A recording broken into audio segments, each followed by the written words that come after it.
நிறை மாது நிலவே வாவா நடை போடு மெதுவா மெதுவா அழகே உன் பாடு அறிவேனம்மா மசக்கைகள் மயக்கம் கொண்டு மடி சாயும் வாழை தண்டு சுமையல்ல வாரம் சுகம்தான் அம்மா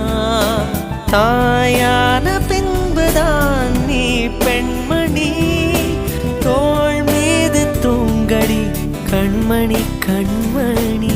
காலையில் தினமும் கண் விழித்தால் நான் கைதொழும் தேவதை அம்மா அன்பென்றாலே அம்மா என் தாய் போலாகிடுமா இமை போல் இரவும் பகலும் என்னை காத்த கண்ணையே உனதன்பு பார்த்த பின்பு அதை விட வானம் பூமியாவும் சிறியது